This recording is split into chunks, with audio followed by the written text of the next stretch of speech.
सभी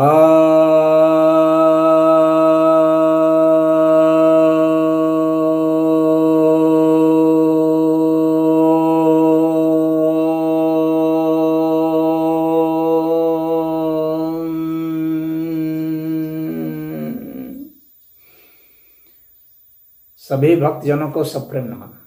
भक्तों, एक जिज्ञासा आई है कि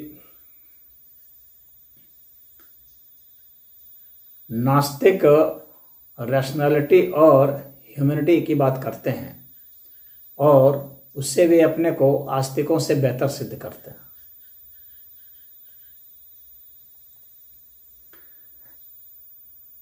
ऐसा है कि रैशनैलिटी और ह्यूमैनिटी ये तो अच्छी बात है, अच्छा गुण है। रैशनैलिटी का मतलब है कि तर्क संबंधित कोई चीज़ बात हो, प्रयोग संबंधित बात हो, जो तार्किक रूप से खरा उतरे और प्रयोग के द्वारा इसे सिद्ध किया जाए, वो रैशनैलिटी है। तो इसको नास्तिक भी मानते हैं तो अच्छी बात है, परंतु यह कहाँ है कि इसे नास्तिक ही मानते हैं? आस्तिक भी मानते हैं। यह कैसे समझते हैं कि आस्तिक जो है वो रैशनल नहीं होते हैं? आस्तिक अंधविश्वासी होते हैं, यह बात सनातन धर्म में तो लागू नहीं होता। हाँ, इस्लाम और ईसाईयत और बाकी मजहबों में भले लागू होता होगा, जहाँ वे रैशनैलिटी की बात नहीं करते हैं, बस किसी की चीज़ दी हुई है उसको मान लेते हैं, किसी ने कुछ बोल दिया है उसको मान लेते हैं, तो वास्तव में वो रैशनैलिटी नहीं है। यहाँ पर नास्तिक ठीक है, लेकिन सनातन धर्म में तो यह बताया गया है कि नहीं, कुछ भी आपको ऐसे नहीं मानना है, आपको प्रयोग करना है, आपको जानना है, मानना नहीं है। तो सनातन धर्म तो जानने की बात करता है, मानने की बात नहीं करता है। तो इसलिए सनातन धर्म तो रैशनल है। वहाँ पर मिथ्या भाषण का कोई मतलब ही नहीं है, सत्य का ही मतलब है, असत्य का कोई मतलब नहीं है। और सत्य वह है जो प्रमाणित किया जा सके, यानी रैशनैलिटी है, प्रमाणित किया जा सके। तो उस मामले में नास्तिक ठीक कहते हैं और जो सनातन धर्म है वो ठीक कहता है। बाकी जो हैं वे रैशनल नहीं है। इस्लाम बिल्कुल भी रैशनल नहीं है, वो इर्रेशनल है, तो उसको तो ऐसे ही खारिज हो जाता है। वहाँ पर नास्तिक का आक्रमण बिल्कुल सही है। उस मामले में नास्तिक जरूर उनसे बेहतर है।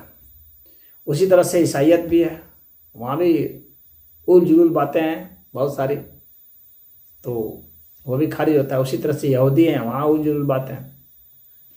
कहने का मतलब है कि उल जुलूल बातें जहाँ हैं जो तर्क में नहीं आता। अगर सनातन धर्म में भी कुछ घुस गया है कि कुछ, तो सनातन धर्म में एक अच्छी चीज़ है कि कह दिया गया उसको नहीं मानना है, भले किसी ने डाल दिया हो धर्म ग्रंथ में, तो उसको मानने के लिए लोग मजबूर नहीं, क्योंकि यहाँ मुख्य सिद्धांत यही है कि आपको जो सही बात है वही माननी चाहिए।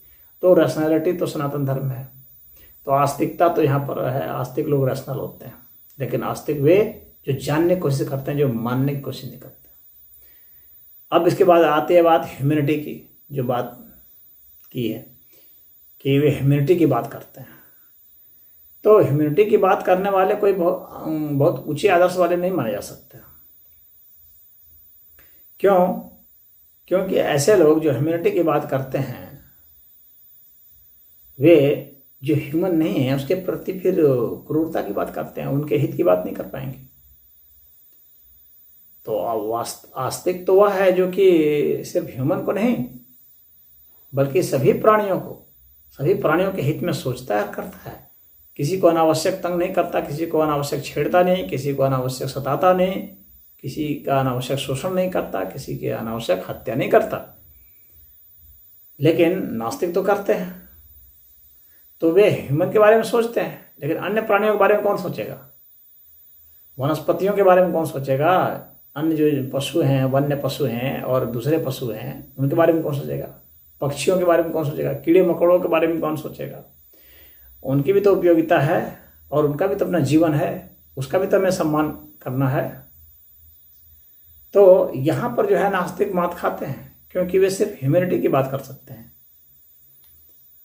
और उनकी जो ह्यूमैनिटी है वह ह्यूमैनिटी और आस्तिकों की जो ह्यूमैनिटी है उनमें भी फर्क है।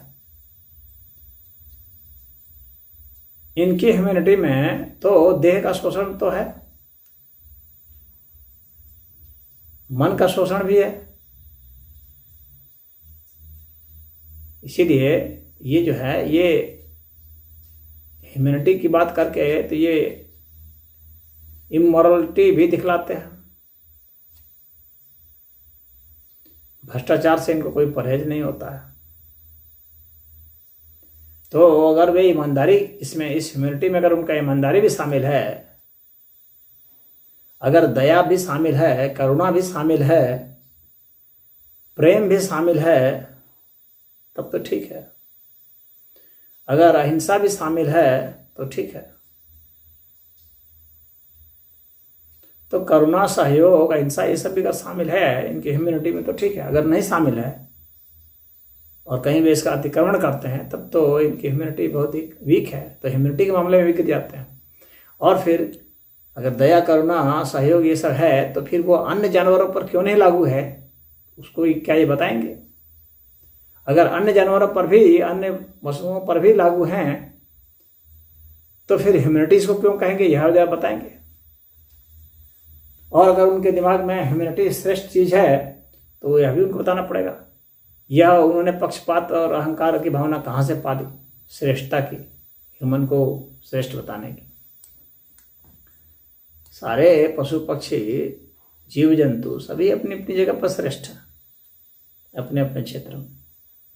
उसमें से किसी एक को तवज्जो देना, किसी को एक देना सिर्फ इसलिए कि आप उस बिरादरी से बिलोंग करते हैं, तो यह सही नहीं है।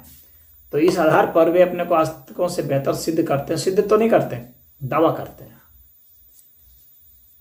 तो रैशनैलिटी तो ठीक है, लेकिन ह्यूमैनिटी जो है वह उतनी ठीक नहीं है। उसे बड़े आयाम में उनको आना पड़ेगा। और रैशनैलिटी और ह्यूमैनिटी ही, इतना ही हम लोग का व्यक्तित्व हो, इसकी सीमा यहीं तक हो हम लोग के व्यक्तित्व का, यह भी ठीक नहीं है। हम लोग का व्यक्तित्व तो और बढ़ना चाहिए। हम लोगों में ऐसे भी आयाम हैं जो तर्क से परे हैं। तर्क बुद्धि का खेल है।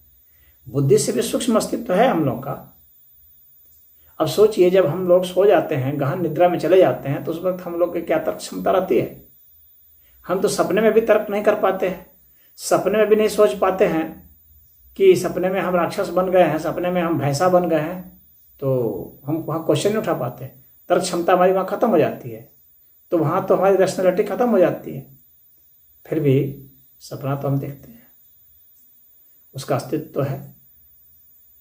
और घनघोर सुषुप्ति की अवस्था में, घनघोर निद्रा में या बेहोशी की अवस्था में भी हमारा अस्तित्व है। वहाँ भी, उसमें भी हम कोई तर्क वितर्क नहीं करते हैं, फिर भी हमारा अस्तित्व तो है। तो रैशनैलिटी से बढ़कर के भी आगे अस्तित्व है। बुद्धि से भी और सूक्ष्म हमारे अंग प्रत्यंग हैं। तो अगर हम रैशनैलिटी तक ही अपने को सिमेट दें, सोचें कि बस यही बहुत बड़ी उपलब्धि है, तो यह बात उचित नहीं है। तो नास्तिक बस यहीं पर मात खाते हैं। आस्तिक और गहराई में उतरते हैं, जहां बुद्धि तर्क वितर्क नहीं कर सकती, उस अस्तित्व को भी समाहित करते हैं, उस अस्तित्व को भी वे महसूस करते हैं। तो एक जो है तर्क वितर्क करना और एक है किसी को महसूस करना। अगर हम किसी वस्तु के ऊपर तर्क वितर्क करते हैं परंतु उसे फील नहीं करते हैं, तो हमारा तर्क वितर्क करना तो सिर्फ बातें हैं। बातें हैं, बातों का क्या? गुड़ जब तक हम खाएंगे नहीं तब तक उसके स्वाद की कितनी भी गहन चर्चा हो जाए, कितनी भी बैठकें हो जाए, तो अता पता नहीं लगेगा। कोई कितना भी बड़ा कॉन्फ्रेंस बना ले, जो जन्म से अंधे हैं उनको आप प्रकाश क्या समझाएंगे?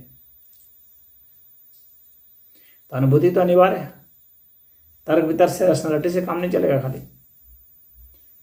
तो इसमें फीलिंग शब्द जो है, यह उसमें कमी है।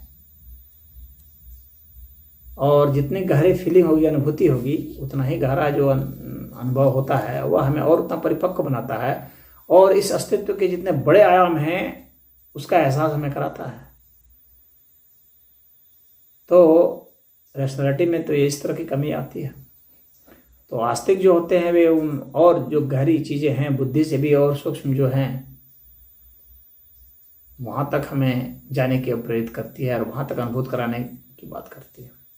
हाँ, लेकिन जो काल्पनिक चीज़ें हैं धर्म ग्रंथों में, बहुत सारे धर्म ग्रंथों में बहुतों के, और जो कि तर्क पर खड़े नहीं उतरते हैं, वैसे बकवास लोग जो मानते हैं, उससे तो अच्छा है वो रैशनल जो अपने आप कहते हैं नास्तिक, वे तो बेटर हैं ही।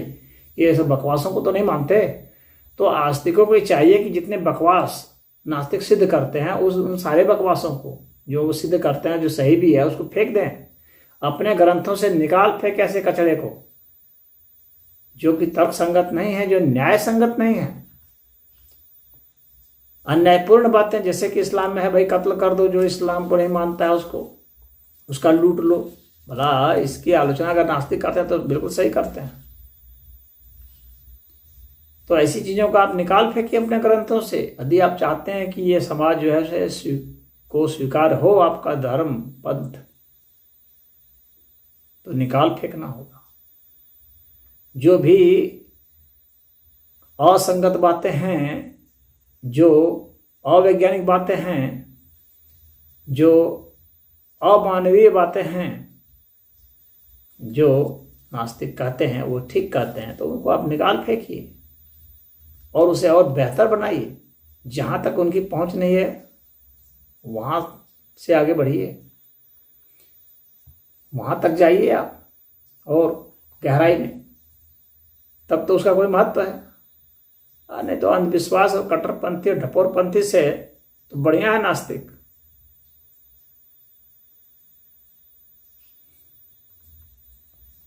तो इस विषय पर मैं इतना ही कहूंगा, बाकी आप समझ गए होंगे। ओम।